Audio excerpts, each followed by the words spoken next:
बिस्मिल्लाहिर्रहमानिर्रहीम, अस्सलाम वालेकुम। पाकिस्तान और दुनिया भर में देखने और सुनने वालों को अब्दुल कादिर का सलाम। आज हमारे बहुत ही प्यारे कुलीग शहीद अरशद शरीफ की सालगिरह का दिन है। काश वो हमारे दरमियान होते तो हम उनकी इन खुशियों को, इन इवेंट्स को सेलिब्रेट करते, लेकिन अनफॉर्चुनेटली ऐसा नहीं है। कभी कभी दिल में ये ख्याल आता है कि इन हालात में उन जैसी मौसर, मजबूत और तवाना आवाज़ का होना बहुत ज़्यादा ज़रूरी था। जहाँ पर बहुत सारी आवाज़ें आहिस्ता आहिस्ता मद्दम हो रही हैं, वहाँ पर वो आवाज़ उतनी ही शिद्दत के साथ गूंजती, चाहे वो यहाँ पर होते कहीं और होते, लेकिन उनकी आवाज़ असर ज़रूर रखती। तो आप लोग जहाँ पर भी हैं, जिन हालात में भी हैं, अरशद शरीफ भाई के लिए ज़रूर दुआ कीजिएगा। बढ़ते हैं आज के रन डाउन की तरफ। आज बैक टू बैक बहुत सारी हैपनिंग्स थी, बहुत ज़्यादा खबरें हैं, सुप्रीम कोर्ट से, इलेक्शन कमीशन से, इस्लामाबाद हाई कोर्ट से, फिर बनीगाला से, फिर अडयाला जेल से। काफ़ी ज़्यादा पूरा दिन हैपनिंग रही, उनको कवर करके ही सीधा यहाँ पर आ रहा हूँ, तो सीक्वेंस में सारी चीज़ें आपके सामने रख दूंगा।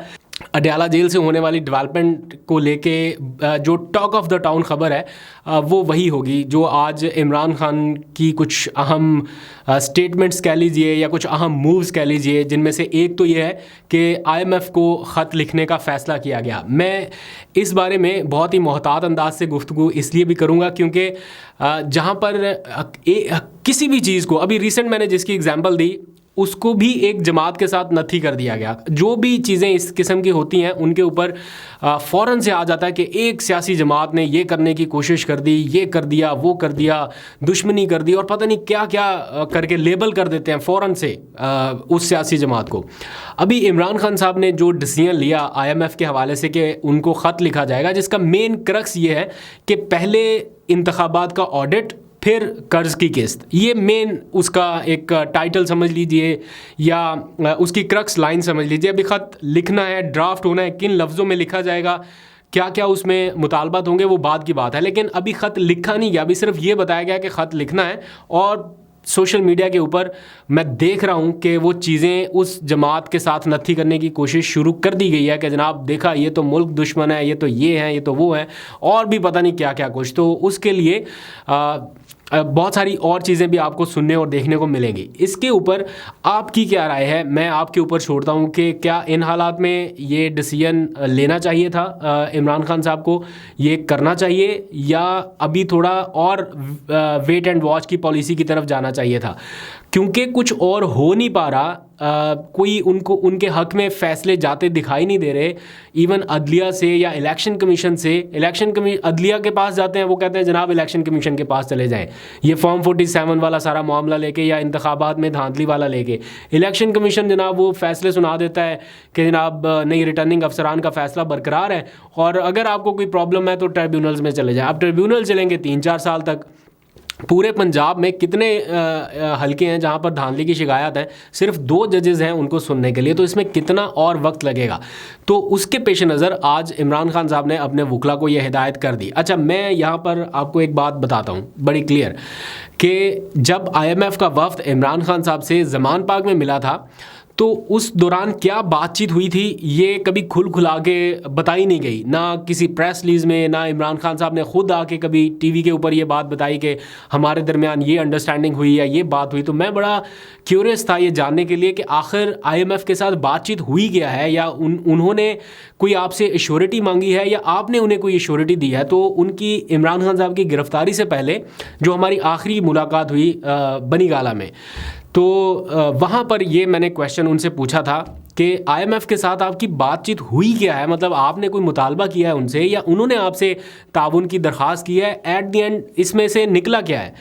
तो इमरान खान साहब ने कहा कि हमारी शफाफ इंतखाबात के ऊपर बात हुई है और हमने उन्हें मुकम्मल ताउन की यकीन दहानी कराई है, लेकिन ये कहते हुए कराई है कि हमें सिर्फ साफ शफाफ इंतखाबात चाहिए, हमें और कुछ नहीं चाहिए।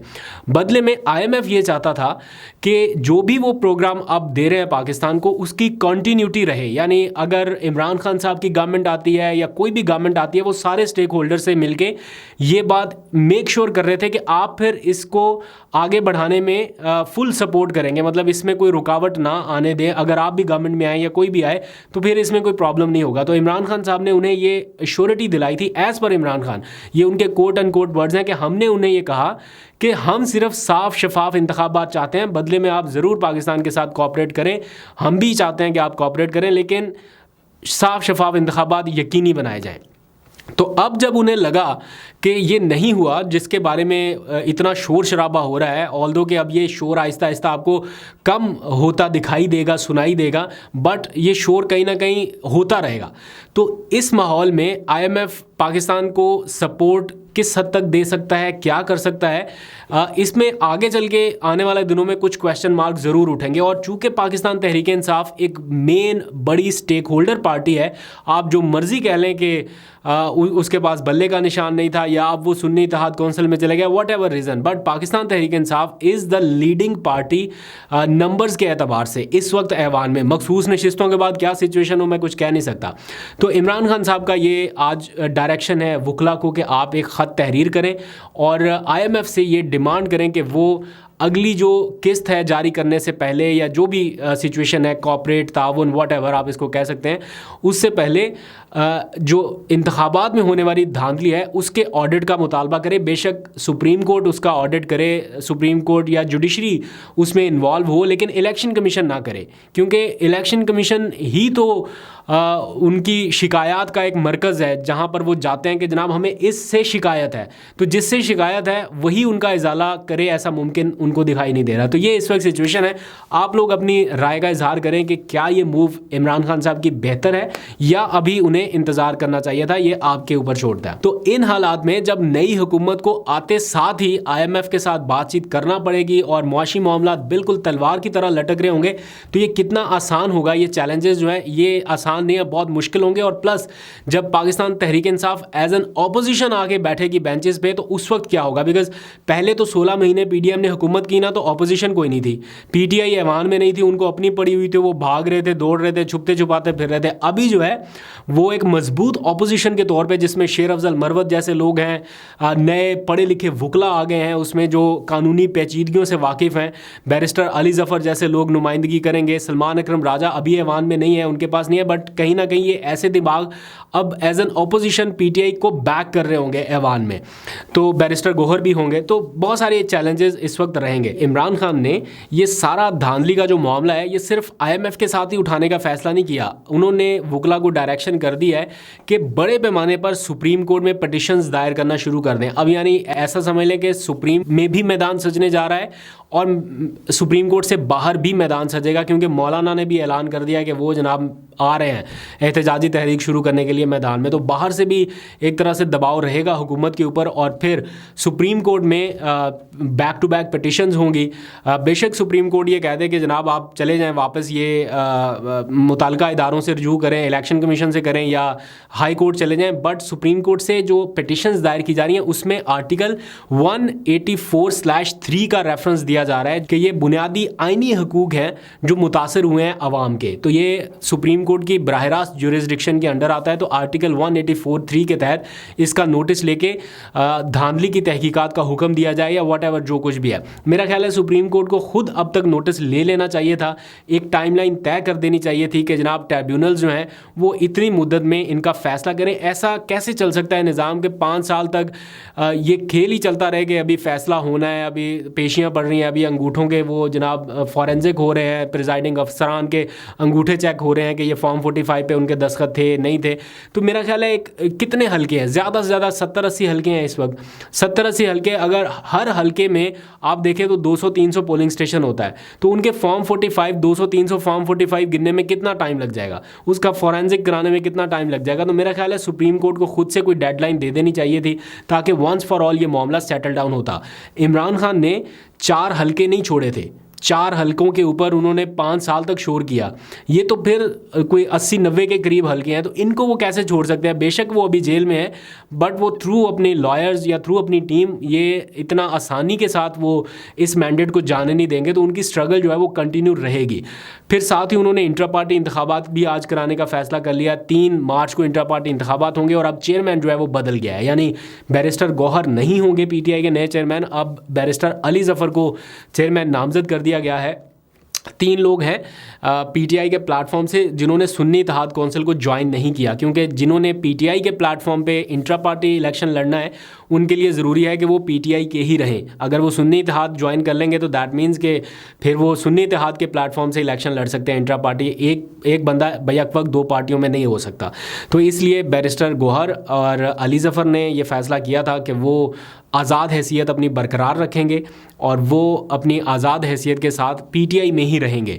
तो पीटीआई बिल्कुल खाली भी नहीं करनी कि ऐवान में बिल्कुल ही कोई नुमाइंदगी पीटीआई की ना हो, तो उनके एक दो मेंबर जो हैं वो होने चाहिए। तो इसलिए बैरिस्टर गौहर और अली ज़फ़र जो हैं वो पीटीआई के प्लेटफॉर्म से इंट्रा पार्टी इलेक्शन लड़ेंगे और बैरिस्टर अली ज़फ़र जो हैं वो चेयरमैन पीटीआई नए हो सकते हैं उनके पैनल के ऊपर।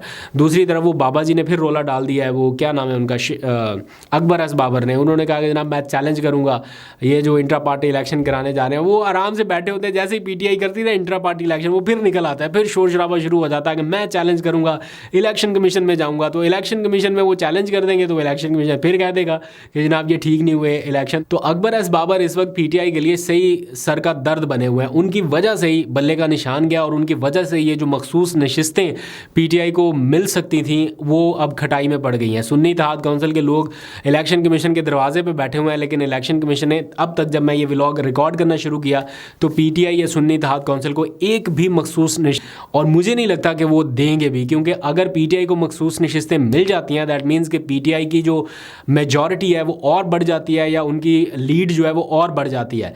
लेकिन मुस्लिम लीग नून को अगर सीटें देते हैं मखसूस तो फिर मुस्लिम लीग नून जो है वो ऐवान में पीटीआई को क्रॉस कर सकती है लीडिंग नंबर्स के साथ। तो वो इस टाइम जो पीटीआई के ऊपर टैग है ना कि लीडिंग पार्टी ऐवान में, फिर पीएमएलएन बन सकती है लीडिंग पार्टी। तो इसके लिए मेरा ख्याल है पीटीआई को मखसूस नशिस्तों से महरूम कर दिया जाएगा। अभी तक के ट्रैक रिकॉर्ड को देखते हुए लगता है, कोई पता नहीं कल इलेक्शन कमीशन दे भी दे मखसूस नशिस्तें, कहीं कोर्ट में जाके कोई ऐसे लड़ झगड़ के मिलेंगी, अगर मिलें भी तो इतनी आसानी से तो ये मुझे मिलती दिखाई नहीं दे रही। अल्लाह करे उनके दिल में आ जाए ये बात कि बहुत हो गया, बहुत कर लिया पीटीआई के साथ, अब कम से कम उनको उनका जायज़ हक जो है वो मिलना चाहिए। बट स्टिल मैं कह रहा हूँ कि मुश्किल लगता है। अब एक और ख़बर आज के दिन की आई कि अडयाला जेल से कि चेयरमैन पीटीआई इमरान खान के साथ अडयाला जेल के जो सुप्रीडेंट हैं उनका रवैया कुछ बेहतर नहीं है, ये शिकायत आ रही हैं। और शेर अफजल मरवत ने इसका इजहार किया कि सुप्रीडेंट अडयाला जेल ने इमरान खान के साथ कोई मुनासिब रवैया नहीं रखा और वो बता रहे हैं कि हम इनके ख़िलाफ़ तौहीन अदालत की कार्रवाई के लिए इस्लामाबाद हाई कोर्ट से रुजू करने वाले हैं। कल ही दरख्वास्तें दायर करेंगे क्योंकि आज बहुत सारे लोगों को बैक टू बैक इनकार किया गया मुलाकात से। असद कैसर गए, उनको इनकार कर दिया गया, फिर उमर अयूब गए पहले, उनको इनकार कर दिया गया, और भी कई लोग गए जिनके पास अदालत के इजाज़तनामे थे लेकिन उनको ये कह के वापस भेज दिया गया जनाब नहीं हो सकता। तो वो कह रहे हैं कि हम तौहीन अदालत की कार्रवाई जो है वो शुरू करने जा रहे हैं ताकि ये रोज़ रोज़ हमें मुलाकात करनी हमारा कानूनी हक़ है, हम उनके वकला हैं, लेकिन जनाब हर बार अदालत का ऑर्डर लेके आना पड़ता है। पहले अदालत में पटिशन करो, उसके केस लड़ो, फिर अदालत का ऑर्डर लो। जब ऑर्डर लेके जाते हैं तो वो सुप्रीडेंट साहब कहते हैं कि नहीं मुलाकात हो सकती। तो अब पता नहीं उनकी क्या मजबूरी होगी या वो किस प्रेशर में होंगे, दबाव में होंगे, मैं नहीं जानता। लेकिन ये ज़रूर है कि आज काफ़ी मुश्किलात रही और जो भी जाता था अदालत का ऑर्डर लेके अडयाला जेल वो बाहर आके यही बताता था कि मुझे मुलाकात नहीं करने दी गई। तो ये इस वक्त की सिचुएशन है। हालात कोई बहुत अच्छे या आइडियल सिचुएशन नहीं बढ़ रहे। बेशक आप ये कह लेना कि हर किसी को हर जगह पे नवाज दिया गया या हुकूमत मिल गई, पीटीआई को केपीके में, मुस्लिम लीग नून को पंजाब और मरकज़ में, सिंध में पीपल्स पार्टी और बलूचिस्तान में भी पीपल्स पार्टी और फिर कराची एमकेएम, तो सारी जमातें जो है ना वो कहीं ना कहीं एडजस्ट करने की कोशिश की गई कि एक इंक्लूसिव गवर्नमेंट मिले, but at the cost of mandate of PTI. PTI का मैंडेट इधर उधर करके तकसीम करके अगर ये इंक्लूसिव गवर्नमेंट की तरफ जाने का आइडिया था तो ये मेरा ख्याल है वर्क नहीं कर रहा और पीटीआई इसके ऊपर रेजिस्ट करती रहेगी, रेजिस्टेंस जारी रहेगी और आने वाले दिनों में ये हालात और ज़्यादा उलझते रहेंगे। क्योंकि अभी तो मौलाना साहब भी मैदान में आ रहे हैं और उनको बिल्कुल ही साइडलाइन कर दिया गया शायद, या वॉटेवर क्या हुआ उनके साथ तो बड़ा हाथ हो गया। तो वो कह रहे हैं कि मेरे साथ धांधली हुई है, होनी पंजाब में चाहिए थी लेकिन मेरे साथ हुई है। तो जो पीडीएम की मिस गवर्नेंस थी या जो कुछ भी था तो उसका नुकसान शहबाज हुकूमत को होना चाहिए था, मुस्लिम लीग नून को होना चाहिए था, उनको तो सारा कुछ मिल गया, मुझे कुछ भी नहीं मिला। तो उसके ऊपर वो बड़े नाराज़ हैं और अभी वो आज गर्जे बरसे भी बहुत से हैं। तो देखते हैं कि वो आने वाले दिनों में क्या करते हैं। आपको अपडेट करता रहूँगा। अपना फीडबैक ज़रूर दीजिएगा। अभी तक के लिए इतना ही। अल्लाह हाफ़िज़।